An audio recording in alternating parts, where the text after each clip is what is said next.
कई बार हमारे जीवन में वैसा नहीं होता जैसा हम चाहते हैं। हमारी इच्छा के विरुद्ध चीज़ें हो जाती हैं, पर समय बीतने के साथ हमें ये एहसास होने लगता है कि जो बात हमें उस वक्त सही नहीं लग रही थी, उसी बात के लिए आज हम ईश्वर का धन्यवाद दे रहे होते हैं। तभी तो कहते हैं कि जो हुआ अच्छा ही हुआ, जो हो रहा है अच्छा ही हो रहा है, और जो होगा वो भी अच्छा ही होगा। एक बहुत ही प्यारी कहानी सुनाती हूँ। एक राजा का विशाल फलों का बागीचा था। उसमें तरह तरह के फल लगे हुए थे और उस बागीचे की देखभाल एक किसान और उसका परिवार किया करता था। किसान उस बागीचे से तैयार और मीठे फल रोज शाम को राजा के लिए ले जाता। एक दिन किसान ने बागीचे में आकर देखा कि नारियल, अमरूद, सेब, अंगूर, बेर सब पके हुए थे। किसान सोचने लगा कि कौन से फल आज राजा के लिए लेकर जाऊं। न जाने उसके मन में क्या आया। उसने अंगूर की टोकरी भरी और राजा के लिए लेकर महल की ओर चल दिया। वो रास्ते भर सोचता जा रहा था। केवल अंगूर लिए 2-4 सेब, नारियल, अमरूद ही डाल लेता। अलग अलग फल देखकर राजा कितना खुश हो जाता।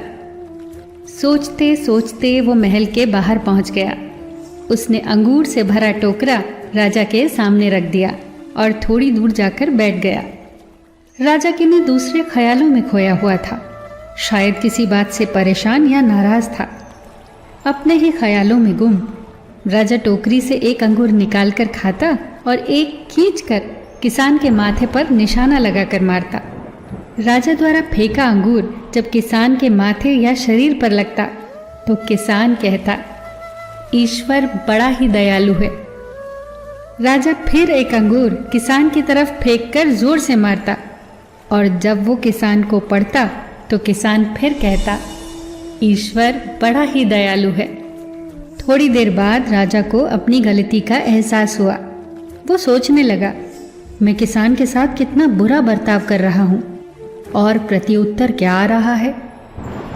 राजा ने किसान से पूछा, मैं बार बार अंगूर फेंककर तुम पर मार रहा हूँ और तुम्हें लग भी रहे हैं, फिर भी तुम कह रहे हो ईश्वर बड़ा ही दयालु है। किसान ने बड़े भोलेपन से उत्तर दिया, महाराज, बागान में नारियल, सेब, अमरूद, बेर ये सब तैयार थे, पर मैं अंगूर लाया। मैं वो सारे फल भी ला सकता था, पर ईश्वर की कृपा से ही मुझे ये भान हुआ कि मुझे अंगूर ही ले जाने चाहिए। मैं ईश्वर का धन्यवाद देता हूँ, क्योंकि अगर मैं दूसरे फल लाता और इसी तरह आप मुझे जोर से मारते तो मेरा क्या हाल होता।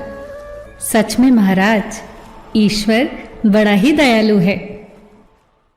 दोस्तों, यदि जीवन में किसी मोड़ पर सही या आपके हिसाब से घटित ना हो तो धैर्य रखना, क्योंकि समय अपने राज समय आने के साथ ही खोलता है और उस समय हमारे मुंह से यही निकलता है कि जो हुआ अच्छा ही हुआ।